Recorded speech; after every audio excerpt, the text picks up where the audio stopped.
Breaking news. Everybody's favorite Dodge SUV, the Dodge Hornet, is officially dead. Welcome back to RevFeed. Today, we're going to jump in and see why exactly Dodge killed the Dodge Hornet, everyone's favorite small SUV.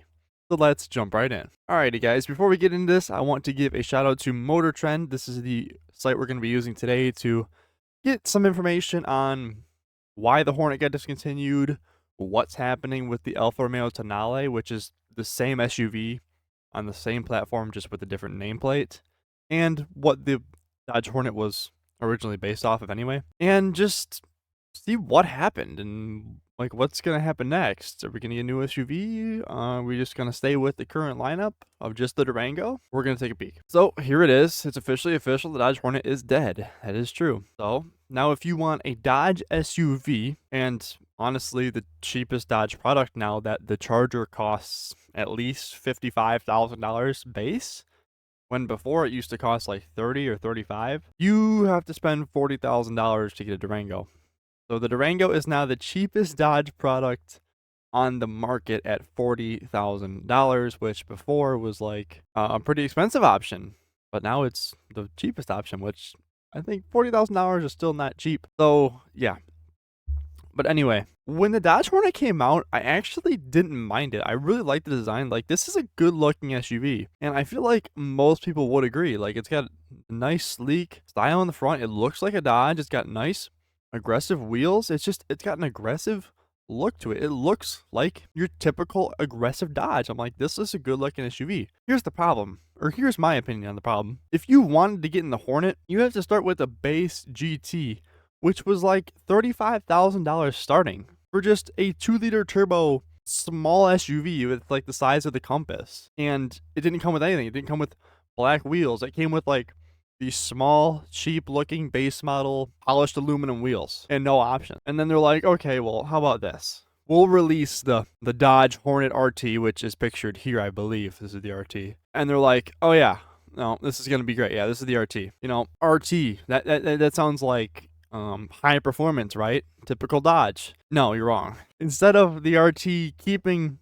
the same 2-liter turbo and adding on the hybrid system, they decided they're just going to throw a smaller inline 4 turbo with the hybrid system on it, so that it makes around the same power as the 2-liter GT. Make that make sense, guys. Make that make sense. Why wouldn't you just bump the power up in the 2-liter or just add a hybrid system to the 2-liter? Why would you put a smaller motor that makes less power than the 2-liter for the RT top trim model, fast model, awesomeness, right? No, it doesn't make sense. Did that lead to the cancellation of it? No, I don't think so. I think just lack of sales and it being overpriced, I think that's what led to the cancellation of it.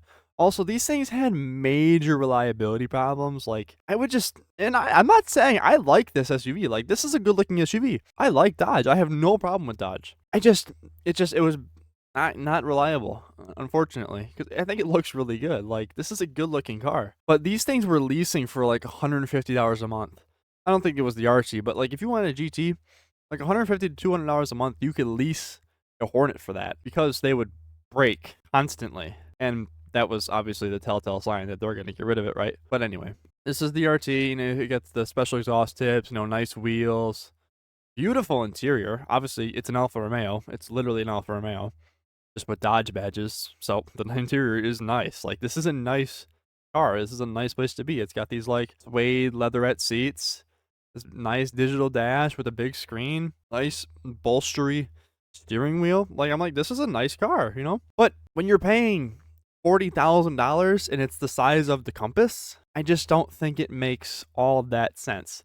Like, yes, it's got nice features. Like, these seats are nice, you know, it's got nice interior. It looks good. Like, it's got big, I think they're probably Brembo brakes. It's got nice big wheels, but I just don't think at that price point, I don't think it's worth it, especially if it's going to break on you constantly. But that's just my opinion, and I'm sure others will have pretty similar opinions and probably their own.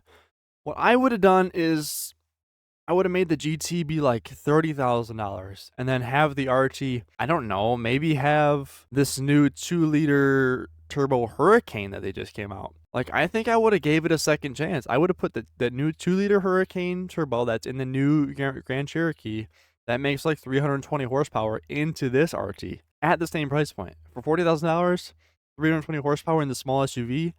Now, I think that would be a steal. I think that would really, really sell, but I guess they didn't really think about it like that, and they just decided to kill it off. But yeah, and I'm reading here, it was cramped in the second row and cargo area. And it's like, why would I pay $40,000 for a size of a compass? Like, it doesn't, I just don't think it made sense. And I think this was just a bad time for Dodge and Stellantis anyway, but I think it's going to be better now. I guess we'll see. I don't know.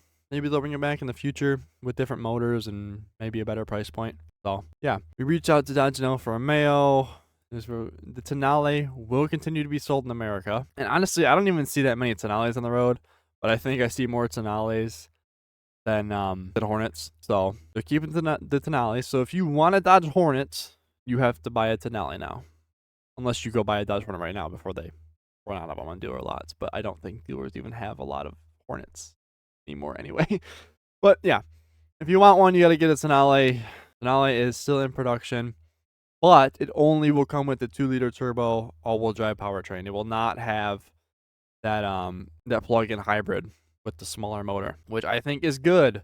I think 2-liter turbo in this car makes sense, just not at the price point. I think that's why it didn't sell. Why are we going to buy a $35,000 tiny small SUV when we can buy something else? Like, I don't know. If you really, and performance wasn't really that great. The 2-liter only made like 270 horsepower, I think, and the RT didn't make anything like spectacular. So like, why would you buy it? I think that's why. I think if it was cheaper with the 2-liter turbo and the RT had that new Hurricane inline 2-liter turbo, it would sell at $40,000. But that's just my opinion, and I think they're just gonna continue to kill it off anyway. So from what I'm reading, it doesn't look like they're going to replace it with anything. I'm guessing they're just going to say, if you want a Dodge SUV, you have to go buy a Durango. And if you want an SUV of this size, go buy the Tonale. It's the same thing, or go buy a Compass or whatever, because you can get the 2-liter turbo in the Compass, just not with all the, sporty options or whatever. But if you want the sporty options, you can get the 2-liter turbo in the Tonale, and it's the same car. But yeah, that's all I got for you guys today. I hope you enjoyed this video. If you did, smash the like button, subscribe to the channel if you are new, and turn notifications on so you never miss another brand new news video. And I'll see you guys in the next one. Peace.